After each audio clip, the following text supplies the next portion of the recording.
सुप्रभात। बाबा कहते हैं, मेरे प्यारे बच्चे, आज जानता हूँ तुम्हारे लिए कुछ विशेष ही दिन है और इस विशेष दिन पर तुम सच्चरित्र पढ़ना चाहते हो, सच्चरित्र का पारायण करना चाहते हो। ये तुम्हारे मन की आवाज़ है और जब तुम्हारा मन अंदर से कह रहा है कि तुम सच्चरित्र का पारायण करो, फिर दूसरे से पूछने की कोई ज़रूरत नहीं। ये तुम्हारे मन की जो आवाज़ है ना, हाँ मैं ही बोल रहा हूँ।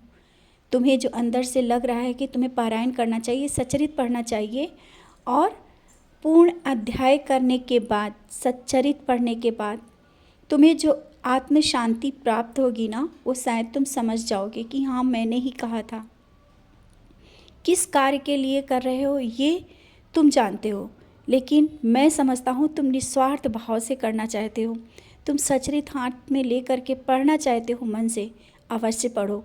किसी से पूछने और ज़्यादा ये सोचने की ज़रूरत नहीं है कि कैसे क्या करें। तुम सच्चरित्र उठाओ और पढ़ना शुरू करो। सच्चरित्र स्वयं मैं हूँ, ये तुम जानते हो।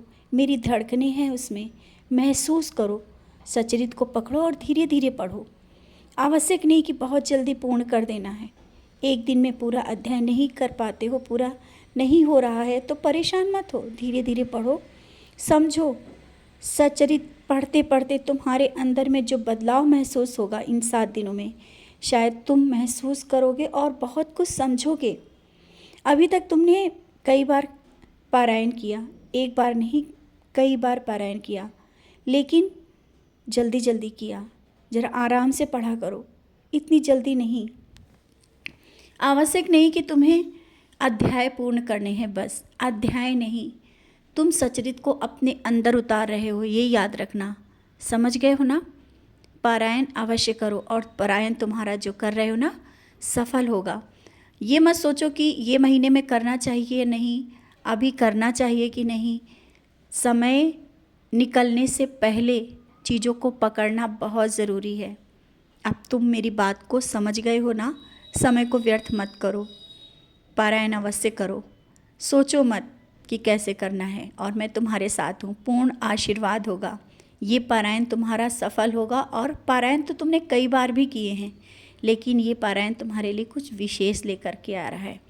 और हाँ, घर में बदलाव लाना चाह रहे हो ना, कुछ चीज़ें हैं जो तुम इधर से उधर रख करके या कुछ ला करके अपने घर में कुछ बदलाव करना चाहते हो या कुछ करना चाहते हो घर में, अवश्य करो, क्योंकि बदलाव ही जीवन का नियम है। तुम्हारे मन में जैसा चल रहा है उसको व्यक्त करो सबके सामने कि ये ऐसा करना है और ऐसा करो। उसको अंदर रख के नहीं। हाँ, जो चीज़ें ज़रूरत की नहीं हो पा रही हैं, जैसा तुम इंतज़ाम नहीं कर पा रहे हो, आगे बढ़ो, सब इंतज़ाम हो जाएगा। बदलाव में कोई चीज़ लाना चाहते हो, इधर से उधर रखना चाहते हो तो कर लो।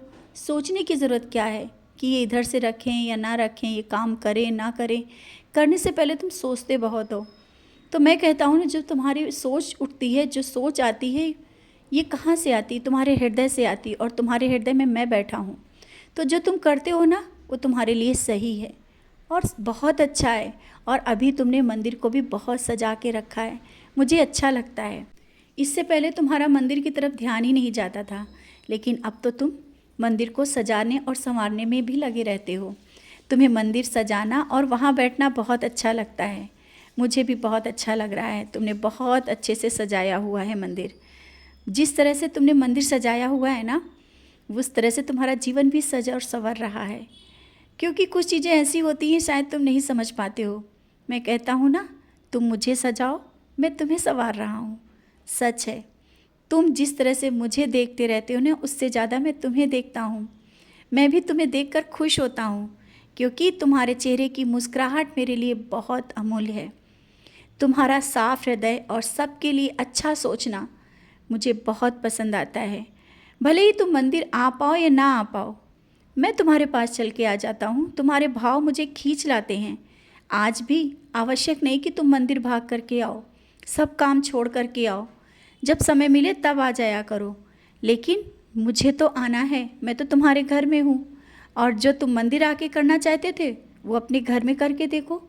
अपने पास जो भी है तुम मुझे वो भोग लगाओ और ध्यान में बैठो, नाम जाप अवश्य करो। थोड़ी देर जब ध्यान में तुम बैठोगे ना, मैं तुम्हें आज अपना स्पर्श दूंगा।